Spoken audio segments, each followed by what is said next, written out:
Bismillahirrahmanirrahim. Alhamdulillahirrabbilalamin. Wassalatu wassalamu ala ashrafil anbiya'i wal mursalin wa ala alihi wa sahbihi ajma'in. Assalamualaikum warahmatullahi ta'ala wabarakatuh. Alhamdulillah, bersyukur kita kepada Allah kerana kita dikurniakan nikmat daripadanya untuk kita menyambung pengajian kita dalam tajwid Al-Quran serta kefahaman Al-Quran. Baik, mari kita baca mari kita baca doa sebelum kita mulakan majlis ilmu kita. Baik. Allahumma aftah alaina, bismillahirrahmanirrahim. Allahumma aftah alaina hikmataka wa anshur alaina min khazaini rahmatika ya arhamar rahimin. Rabbi shrah lana sudurana wa yassir lana umurana wa hlul 'uqdatam min alsinatina yafqahu aqwalana. Baik, kita mulakan dengan Al-Fatihah, bacaan seperti umul kitab seperti mana sebelum ini kita akan buat setiap kali kita memulakan sesi kita. Baik, a'udzu billahi minasyaitonir rajim. Bismillahirrahmanirrahim. Alhamdulillahi rabbil alamin. Arrahmanir rahim. Maliki yaumiddin. Iyyaka na'budu wa iyyaka nasta'in.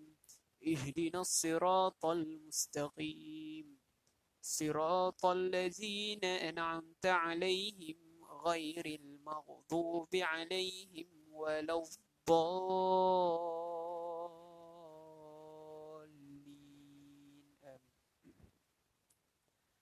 Baik, kita akan teruskan kepada pembacaan surah.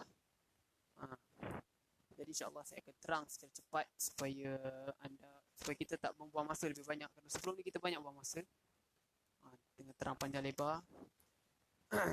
Jadi anda perlu fokus apa yang saya terang dan kita faham setiap hukum tajwid dan apa 6 tajuk kita belajar. Baik, mari kita masuk dalam surah seterusnya, iaitu surah Al-Fil.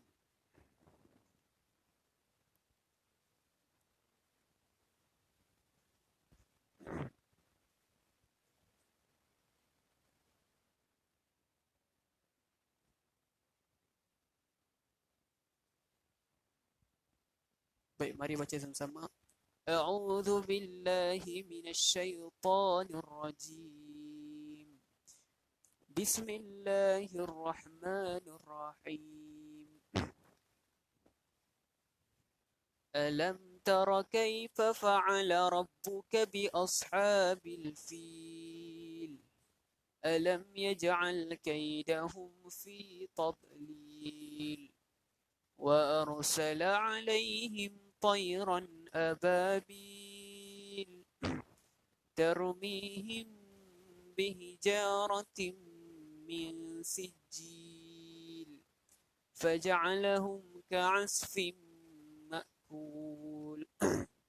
Baik, mari kita masuk pada hukum tajwid dan pembacaan yang betul. Kenapa saya baca macam tu dan anda perlu tahu, iaitu panjang pendek dia. Kenapa panjang 2 harakat dan kenapa pendek dan kenapa yang itu panjang. Baik, kita tengok yang pertama. Baik, kita tengok. Adakah ada warna-warna lain? Kita jemput kat sini. Alam tara kaifa fa'ala rabbuka bi ashabil fil. Baik, kita tengok. Alam. Di sini ada satu hukum yang dinamakan hukum izhar syafawi. Saya terang sejak overall. Alam tara kaifa. Di sini ada huruf lembut, iaitu huruf madlin. Ya mati atau waw mati. Saya dah jelas sebelum ni. Alam tara kaifa fa'ala rabbuka. Di sini ada huruf yang kita tekankan ataupun kita lantunkan bunyi. Kalau kita lantunkan, kita tekankan atau kita gandakan bunyi dia, iaitu huruf ba. Rabbuka bi ashabil fil. Di sini tiada hukum, tetapi ada tanda panjang, iaitu panjang 2 harakat, iaitu alif kecil 2 harakat dan ya 2 harakat. Jadi di ayat yang pertama surah Al-Fil menerang hanya mempunyai 2 sahaja harakat, iaitu alif kecil dan ya. Alam yaj'al. Di sini ada satu di sini ada izhar, iaitu izhar syafawi. Seperti ini juga, mim mati.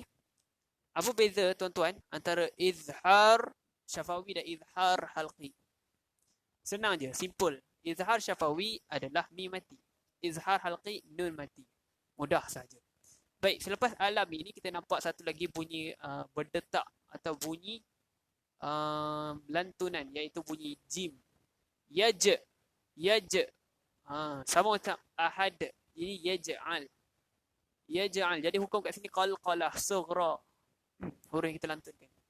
Yaj'al kaidahum fi tadlil. Kaidah. Kaidah di sini ada hukum huruf yang bunyi lembut atau madlin. Sama seperti kaifa. Kaidah. Kaifa, kaidah. Ya mati dan ya mati di sini. Kaidahum, kaidahum. Di sini mim mati lagi. Di sini surah Al-Fil memang banyak mim mati. Jadi mim mati tak payah fikir panjang, merupakan izhar syafawi. Kaidahum fi tadlil. Di sini ada satu harakat iaitu ya mati. Tadlil di sini tadh. Jadi ini bukan qalqalah ini bukan lantunan. Tadlil ini cuma tebal saja. Tadlil di sini ada satu harakat yang dinamakan mad arid disukun, yang mana kita panjangkan dia 6 harakat. Okay, kenapa kat sini ada tanda merah Ustaz? Kenapa kat sini ada tanda merah? Kerana saya dah cakap jika tanda merah merupakan idgham. Idgham. Idgham maksudnya dengung. Tetapi jika anda berhenti, maka dia tak jadi dengung. Dia akan jadi dengung jika anda sambung bacaan ke sini. Tadlilin wa arsa. Jadi dia bunyi dengung di sini. Sambung ayat ketiga. Wa arsala alaihim tayran ababil. Wa arsala, dia tiada hukum di sini. Mereka ra mati sahaja. Alaihim di sini juga ada bunyi madlin ataupun bunyi lembut. Waw mati atau ya mati, maka jika sebelum dia baris atas merupakan bunyi lembut, madlin. Dalam kaedah haraki kita akan buat V, bentuk V. Madlin. Terima kasih kepada yang baru join. Mari kita belajar sama-sama tentang Quran. Kita bantu lebih ramai orang dengan cara kita sebarkan, dengan cara kita share. Jadi kita akan bantu lebih ramai orang mengenali dan membaca Al-Quran dengan betul. Wa arsala alaihim tayran ababil. Di sini ada satu hukum yang dinamakan madlin, ya lembut. Ya mati yang sebelumnya baris atas. Tayran di sini juga ada madlin. Memang kat surah Al-Fil memang banyak madlin. Jadi kalau siapa-siapa yang murid-murid yang lihat live ini, jika guru-guru tanya anak murid cari madlin, maka buka surah Al-Fil, tunjuk je mana-mana banyak ya mati yang sebelumnya baris atas. Ini merupakan madlin. Tayran ababil. Jadi tanwin yang macam ni, tanwin ada dua tuan-tuan. Tanwin yang kami warnakan merupakan tanwin dengung. Tanwin yang kita hitamkan merupakan tanwin izhar. Tanwin jelas. Tayran jelas bunyi dia, tak ada dengung. Ababil. Di sini ada harakat alif dan ya. Alif ini 2 harakat, ya ini 6 harakat. Kerana ya merupakan mad arid sukun, kerana kita matikan lam, so dia jadi panjang, jadi 6 harakat. Baik. Tarmihim bihijaratim min sijil. Tarmihim.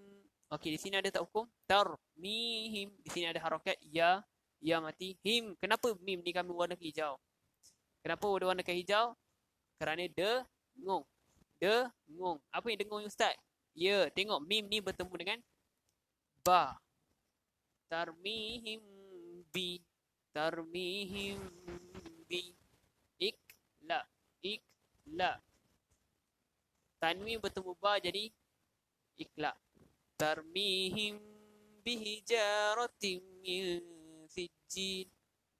Okey, sorry. Ini bukan iklab. Iklab hanya nun mati atau tanwin yang bertemu dengan ba, bukan mim. Jadi ini merupakan ikhfa syafawi. Ikhfa syafawi. Boleh? Ikhfa syafawi. Fajak. Okey, di sini ada tak hukum? Bihijaratim. Kita perasan dah warna merah, so dia merupakan dengung. Merah idgham, hijau ikhfa. Tanwin ini idgham, nun yang hijau ni ikhfa. Sijil. Di sini mat arid sukun. Tanwin ni warna hijau kenapa? Kerana jika kita sambungkan, dia merupakan hukum ikhfa. Tak sambung tak jadi. Jika anda tak sambung, dia akan jadi mat arid sukun. Jika anda sambung, mat arid sukun tak jadi, tapi dia akan jadi ikhfa. Ya, warna hijau kita dengung yang ikhfa, bukan yang idgham. Ikhfa maksudnya sembunyi. Kita dengungkan sembunyi, bukan yang kita sorok dalam. Itu idgham. Faja'alahum ka'asfim ma'kul. Faja'alahum, di sini kita nampak mim mati sama macam ni, dan mim mati merupakan izhar syafawi. Jadi dalam surah Al-Fil ni banyak izhar syafawi dan maklin. Faja'alahum ka'asfim tanwin bertemu mim. Jadi apabila warna merah, ingat saja dengung idgham ma'al gunnah.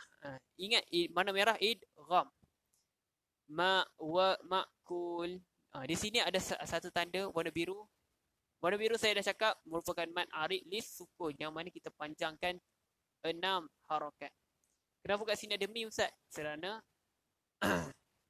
mim ini merupakan iklab. Jika ada mim kecil, ingat saja iklab. Kenapa iklab? Iklab kan tanda bertemu ba. Jadi selepas ini akan bertemu dengan naik atas tu bismillah. Jadi bertemu dengan ba. Jadi hukum dia merupakan iklab.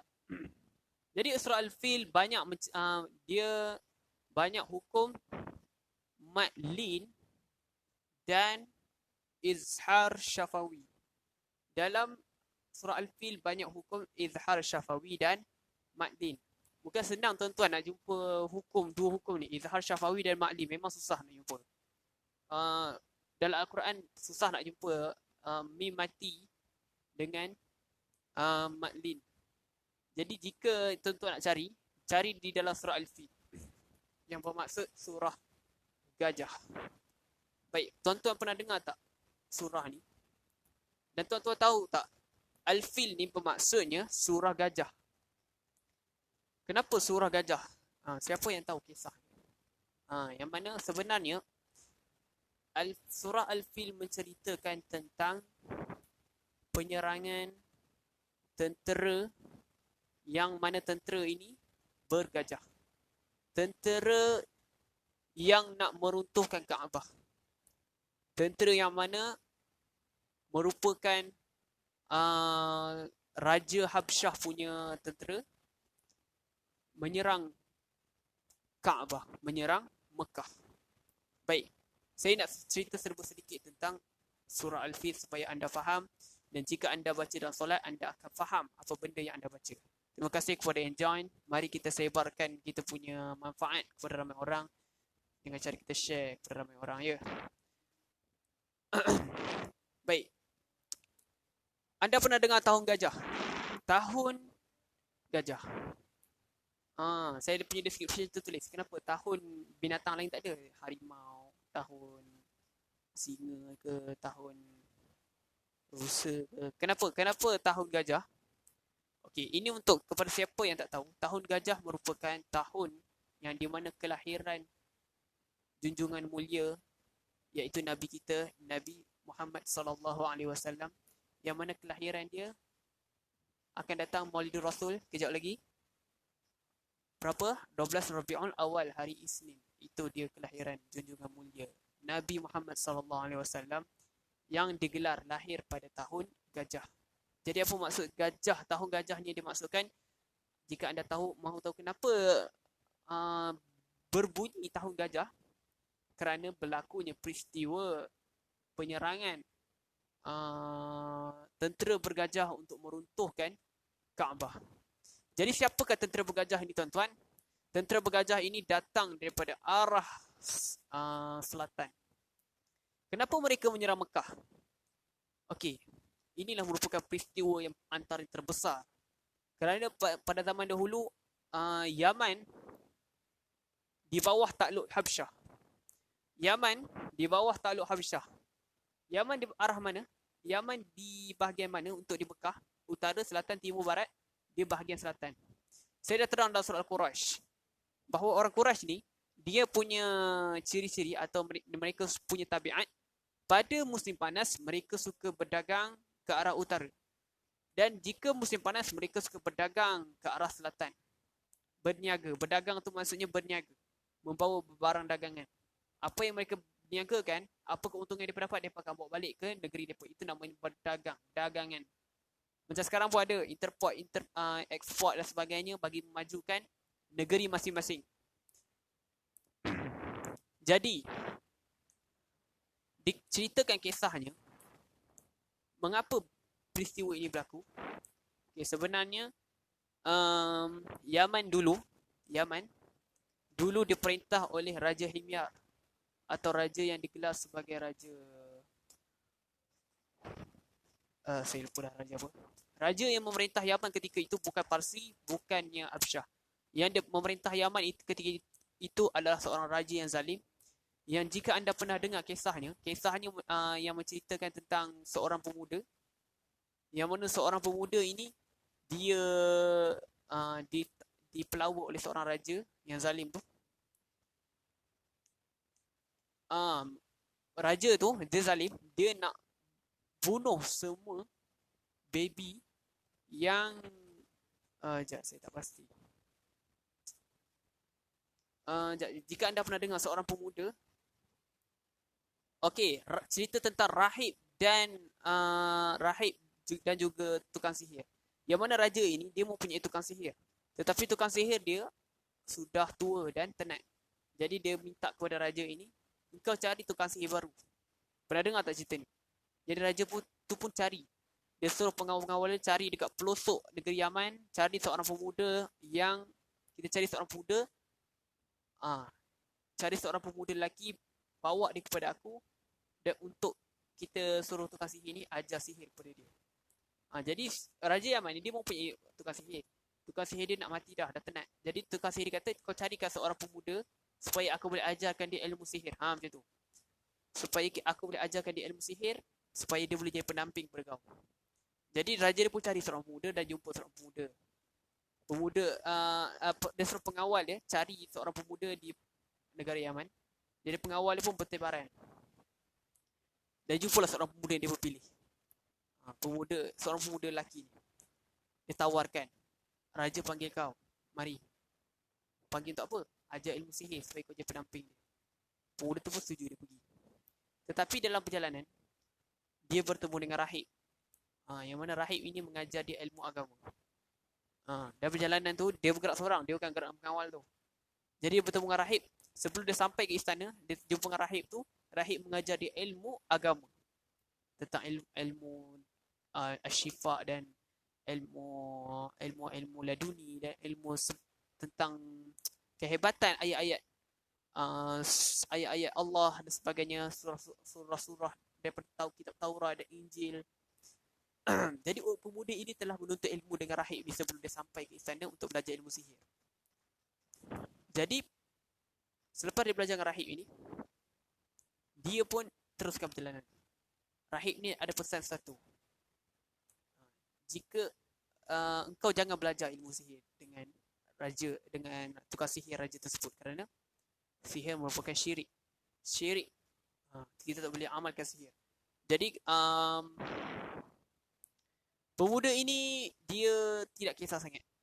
Dia rasa macam, aku dapat imbalan yang banyak jika aku bekerjasama dengan raja.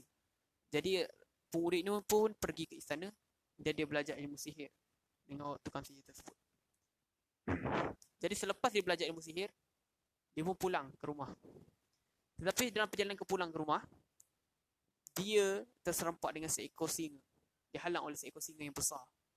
Jadi apa pilihan dia boleh buat? Dia mula baling batu dan takut dan sebagainya. Dia mula menggunakan ilmu sihir. Tapi singa tu tak kalah dengan ilmu sihir dia, tak takut.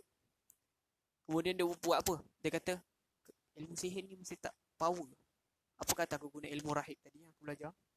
Dia ambil batu dan dia sebut ayat suci, kitab agama Taurat dan Injil, kitab-kitab dulu. Baca Bismillahirrahmanirrahim sampai baca beberapa ayat, dia baling dekat singa tu, mati terus. Terus pemuda tu tak percaya bahagian sihir. Dia terus Allahu Akbar, aku tersilap pergi belajar ilmu sihir. Dia terus beralih kepada rahib. Dia selepas itu esokkan hari ni dia tak belajar ilmu sihir dah. Dia terus belajar dengan rahib tu, belajar dengan rahib tu. Raja tu pun cari dia. Terima kasih join, siapa yang baru join, Lokman. RM72 ada dekat saya, nanti saya bagi. Okey. Jadi pemuda ini pun belajar dengan si rahib tu. Dia tak nak belajar dengan tukang sihir tu. Jadi apa yang berlaku selepas itu? Raja itu cari pemuda ni, raja ni bergeram. Tukang sihir dah meninggal sebab pemuda ni tak datang-datang nak belajar dengan dia. Jadi raja ditangkap. Dia tangkap pemuda ini. Raja ni marah.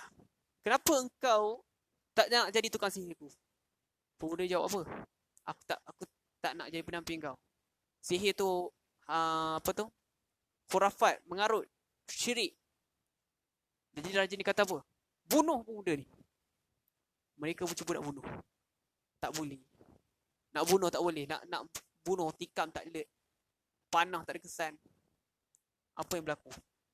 Raja ni sangat-sangat marah. Dia marah kata, siapa yang ajar kau ni? Siapa yang ajar kau boleh kebal macam ni? Kau ilmu sihir ke? Tak. Saya belajar dengan seorang rahib. Panggil rahib tu. Dia suruh pengawal dia cari rahib tu, tertangkap, dia bawa ke istana. Engkau ajar dia. Rahib tu dia diam saja. Kemudian tanpa berfikir panjang, raja tu terus rodok. Sula ni maksudnya masuk tombak ikut bahagian bawah, tembus ikut mulut. Jadi mati rahib kena sula. Jadi pemuda ni terkejutlah. Kenapa kau bunuh guru aku? Inilah membuat kau sesat. Kau sepatutnya belajar ilmu sihir. Aku tak nak, pemuda dia kata. Kemudian raja tu suruh pengawal dia bunuh pemuda ni. Tak boleh bunuh. Penggal tak lek, parang terpatah ke macam mana, saya tak pasti. Itu cerita diceritakan. Nama raja ni saya tak pasti. Zunawas ke Zun saya lupa lah nama. Jadi bila tak dapat bunuh pemuda ni, pemuda ni kata, engkau nak bunuh aku? Raja kata, ya, aku nak bunuh kau. Boleh. Dengan syarat engkau kena panggil ramai orang datang. Jadi raja pun setuju. Dia panggil semua rakyat negeri Yaman datang. Pemuda ni kata, engkau ambil panah ni. Raja tu ambil panah. Aku nak kau tarik busur panah ni sambil baca bismillah. Dan kau niat untuk bunuh aku sambil baca bismillah. Jadi raja ni, yang ego ni, dia pun menurut je apa yang pemuda cakap. Baca bismillah. Tapi pemuda ni cakap, aku nak kau baca bismillah ni kuat. Terlalu kuat. Supaya semua orang dengar. Jadi raja ni pun baca bismillah kuat. Bismillahirrahmanirrahim. Dengan nama Allah yang Maha Murah lagi Maha Penyayang. Dia lepaskan panah. Sak. Kena tembus dekat dada pemuda tu. Mati. Walaupun pemuda tu mati, orang yang lihat sekeliling terkejut. Sebabnya pemuda ni tak alert. Tiba-tiba baca bismillahirrahmanirrahim. Dengan nama Allah yang Maha Murah lagi Maha Penyayang. Terus mati si pemuda ni. Jadi apa dia punya reaksi ramai orang? Ramai yang masuk Islam. Ramai yang mengaku, oi, raja ni salah, bunuh ni yang betul. Patut agama Islam yang betul pada waktu itu. Kemudian raja ni pun mengarah ke bunuh semua rakyat jelata dan sebagainya. Jadi ini dinamakan kerajaan Himyar pada waktu ini. Ini sebelum Habsyah takluk negeri Yaman. Jadi selepas raja ini yang zalim ni, dia bunuh semua rakyat jelata, dia zalim, dia bunuh semua rakyat negeri Yaman ni, mereka berlari ke Habsyah. Mereka berlari ke arah satu negara yang adil, yang diperintah oleh seorang yang adil, penganut Nasrani yang adil. Nama dia, kita kenal nama dia Raja Najasyi. Ya, Raja Najasyi. Raja Najasyi, mereka rakyat-rakyat Yaman ni minta pertolongan Raja Najasyi. Engkau tolong kami. Kami diseksa oleh satu raja yang zalim. Nama dia Zunawas rasanya. Zunawas rasanya. Raja ni minta tolong tolong kami dizalimi. Jadi Raja Najasyi yang baik ni, yang adil ni, dia terus menghantar tentera bergajah yang kuat, yang diketuai oleh Abrahah. Kalau anda pernah dengar. Jadi Abraha ini merupakan panglima tentera Najasyi ni, Habsyah ni, berkulit hitam. Abraha dia serang Raja Najasyi yang adil ni, dia serang kerajaan Himyar yang duduk di Yaman. Hancurkan raja yang zalim ni. Jadi pada awalnya Abraha ni baik sebenarnya. Abraha ni dengan Raja Najasyi ni, Raja Najasyi kan baik, adil. Abraha merupakan panglima dia. Jadi mereka pun menakluk negeri Yaman. Dan pada waktu itulah barulah negeri Yaman diisytiharkan sebagai negeri di bawah takluk Habsyah. Baik. Jadi pada waktu itulah, selepasnya berjaya Raja Zunawas ni hancur, kerajaan Himyar hancur, ditakluk oleh Habsyah, Abraha dilantik sebagai gubernur di negeri Yaman.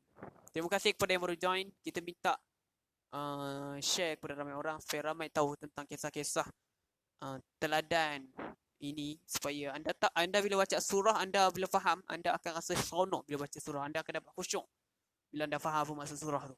Jadi dia ceritakan, long story short, selepas Abraha berjaya takluk Yaman, dia rasa bangga, rasa seronok, dia rasa hebat.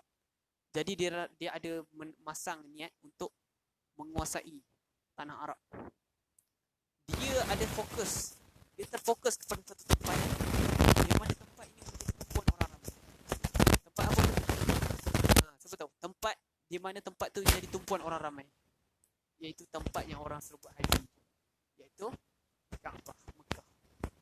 Ini pelik, ramai sangat orang pergi ke kota Mekah ni. Apa keistimewaan? Jadi dia dah selidiki dan dah kaji dan dapati mereka mengelilingi satu rumah ibadat yang mereka agung-agungkan sejak daripada zaman Nabi Ibrahim. Yang mereka agungkan, mereka mengelilingi satu petak hitam tu, rumah ibadat. Jadi Abraha dapat rasa, kata buat ini bisnes lah, maksudnya saingan. Apa kata aku ikut cara dia, kan dia bisnes kan biasa orang nak bersaing. Dia nampak yang ni power, oh dia pun kurang jelas, suara jelas, tak jelas. Jadi dia nampak, Abraham nampak rumah ibadat ini menjadi tumpuan orang ramai. Dia pun teringin nak buat rumah ibadat seperti mana Kaabah.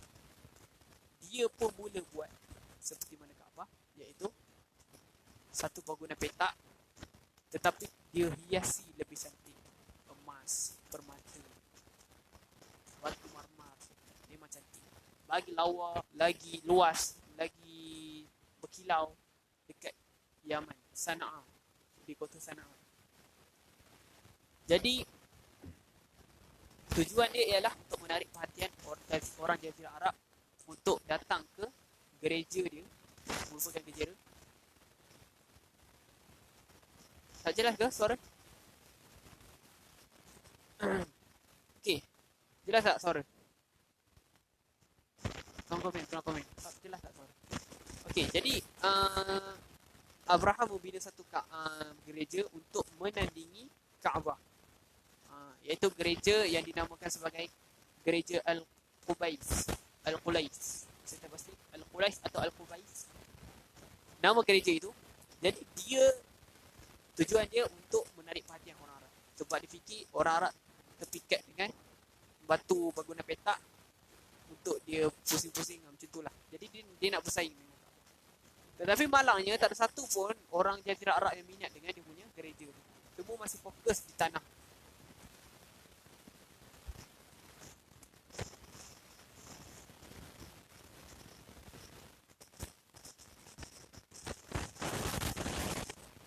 Ada lagi tak geseran?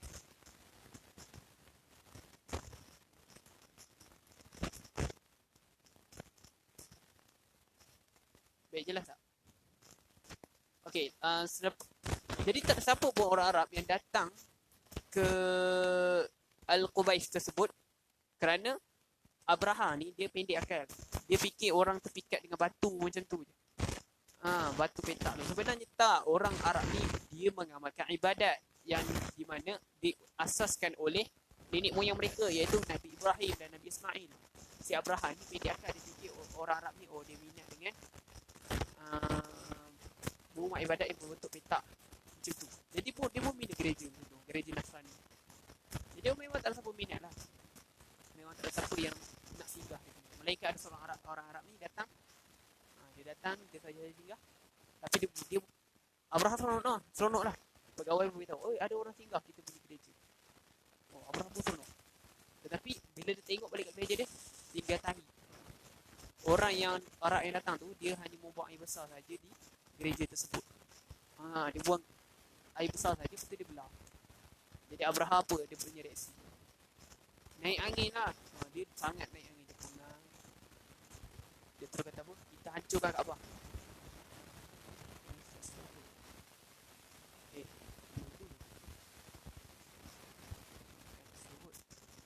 Okey, selepas itu Abraham mengumpulkan tentera dia untuk menakluk kota Mekah. Dia kata kita kena hancurkan. Beradab tu orang Arab. Mereka menganjing atau ayat menganjing gitu. Jadi dia pun mengumpulkan tentera kereta kebal. Zaman dulu gajah ni ibarat kereta kebal lah. Kereta kebal gajah ni. Jika langgar je mana-mana tempat, rumah ataupun perkampungan rata habis. Itu kehebatan gajah. Macam zaman sekarang kita pakai kereta kebal lah untuk hancurkan, ranapkan semua bangunan, betul. Dia zaman dulu orang-orang dulu takut dengan gajah. Gazalah. Jadi Allahu Akbar. Selepas mengumpulkan semua tentera-tentera bergajah berkumpul di Yaman, mereka pun bergerak sama-sama ke arah Mekah. Tetapi sebelum sampai ke arah Mekah, mereka menghancurkan ke kampung-kampung keliling mereka semua dihancurkan. Dia pun ambil semua harta semua sebagainya. Ada dalam peperangan memang macam tu. Setiap kali dia nak hancurkan satu tempat, mereka nak pergi ke satu tempat tu, mereka akan hancurkan sekeliling-keliling kampung. Macam tu cara nak berperang. Nak pergi ke Mekah tu, dia akan hancurkan kampung-kampung keliling. Dengan cara dia hancur macam mana? Dia pelalu je. Gajah tu, kereta kebal tu, dia pelalu je hancur semua bangunan. Sehinggalah jumpa dengan satu ladang peternakan, iaitu peternakan milik Abdul Muttalib, unta-unta milik Abdul Muttalib sebelum sampai ke Mekah. Jadi orang Arab biasanya mereka suka berternak di bahagian luar kota. Kerana apa? Luar kota lebih nyaman dan kehidupan mudah diternak. Contohnya binatang mudah membiak di luar kota. Kerana dalam kota sangat berhabuk. Jadi sebab itu Abdul Muttalib dia membela unta ataupun ladang unta ini di luar kota Mekah. Jadi Abraham ni singgah di kawasan unta Abdul Muttalib dan dia rampas semua unta tersebut. La haula wala quwwata illa billah. Baik, selepas Abraham rampas semua harta tersebut, Abdul Muttalib yang daripada Mekah dapat tahu. La haula wala quwwata illa billah. Jadi selepas dia dapat tahu, dia terus datang jumpa dengan Abraham. Beraninya Abdul Muttalib ni, dia terus datang ke Abraham, dan di depan Abraham dia terus kata apa? Abraham kata apa kat dia? Abraham cakap dulu kat dia, "Engkau nak apa?" Abraham fikir dia kata jangan serang Mekah. Abraham fikir Abdul Muttalib cakap, "Tolonglah jangan serang kota kami. Kami tak kuat." Ingat cakap macam tu. Rupa-rupanya Abdul Muttalib cakap apa? "Pulangkan unta aku." Ai, Abraham pelik. Ai, engkau ni, aku nak serang kota kau cakap suruh pulangkan unta harta kau yang fikir. Kau tak tahu ke kota kau tu yang besar, yang mewah, yang kononnya ramai orang suka tu. Kau lebih risaukan harta kau yang fikir ni. Apa yang Abdul Muttalib cakap? Abdul Muttalib cakap apa? Dia cakap, yang kota Mekah tu bukan milik aku. Yang unta yang kau rapat ni milik aku. So aku nak balik dah. Faham? Aku nak balik apa yang milik aku. Yang Kaabah tu ada yang punya. Ada yang menjaga dia. Jadi aku tak kisah sangat yang tu, sebab itu ada yang jaga dia. Dan ni aku punya, aku nak balik. Itu je betul. Abraham pun terpegun, dia terdiam. Macam terkejut lah. Berani dia cakap macam tu. Maksudnya dia tak risaukan tentang Kaabah. Abdul tadi cakap, Kaabah ada orang Kaabah ada yang menjaganya. Unta aku punya, aku nak balik. Kemudian Abraham pun pulang sambil dia terfikir, kenapa Kenapa dia cakap Kaabah ni ada yang menjaga ni? Dia macam risau. Itulah Abdul Talib dia punya psycho. Tapi Abraha tetap dia punya misi, terus melancarkan serangan. Tetapi gajah, selepas dia dah naik kat atas gajah dan kumpulkan semua tentera dia untuk bergerak ke arah Mekah, gajah mereka ni semua tak nak mau gerak. Tak mau gerak. Daripada sebat, daripada cucuk-cucuk gajah tu tak mau juga gerak. Mereka seolah-olah tak dah nampak dah apa benda yang akan berlaku di hadapan. Mereka tak nak bergerak ke arah Mekah. Tapi bila beralih ke arah Yaman atau bergerak ke arah lain, gajah tu menurut, dia akan ikut. Jadi dia ceritakan di sini, semasa tengah bergeliat dengan gajah tu, cucuk-cucuk, saya cucuk, gajah tak nak ikut. Ada yang duduk, gajah duduk, dia tak nak pergi ke arah Mekah. Jadi pada waktu itulah terdengarnya bunyi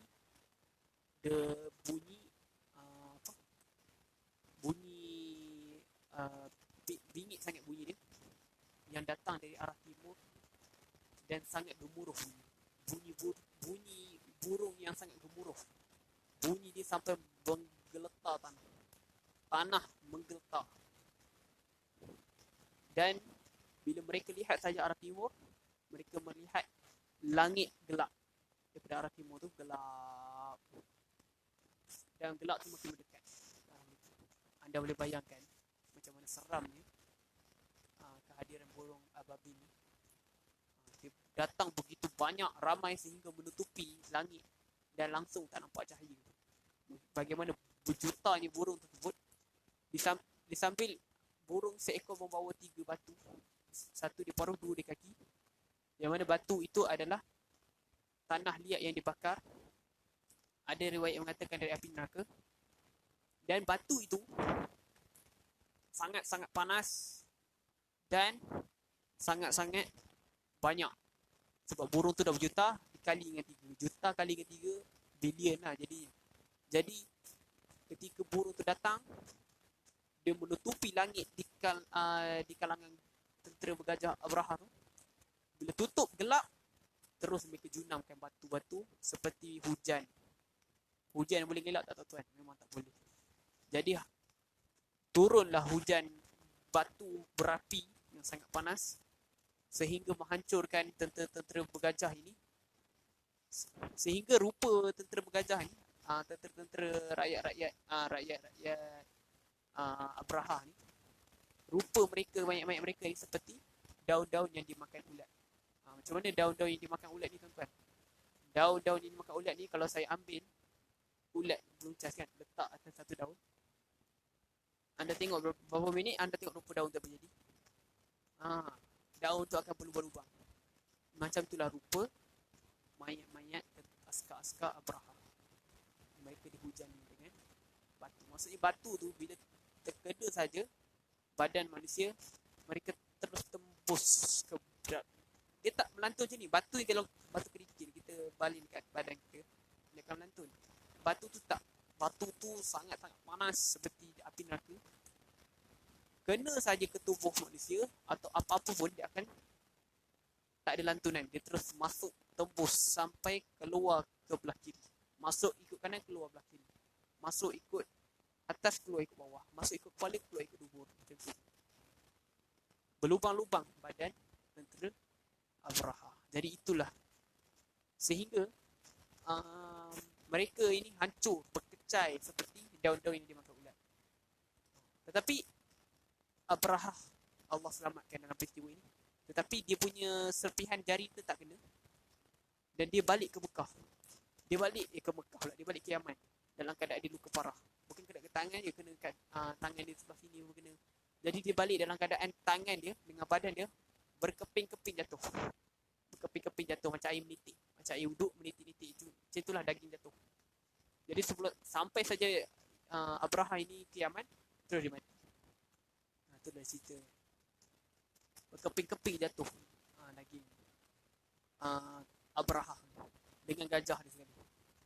Baik, itulah cerita serba sedikit tentang surah Al-Fil. Yang baik itu datang daripada Allah. Jika ada salah silap, itu semua datang daripada saya. Maaf kerana saya pun juga merupakan manusia biasa. Jika ada salah silap, minta kita beri teguran dan sebagainya. InsyaAllah ada salat isyak, kita berhenti setakat ini, dan kita insyaAllah kita akan sambung esok untuk surah-surah yang seterusnya. Terima kasih kepada yang join. Assalamualaikum warahmatullahi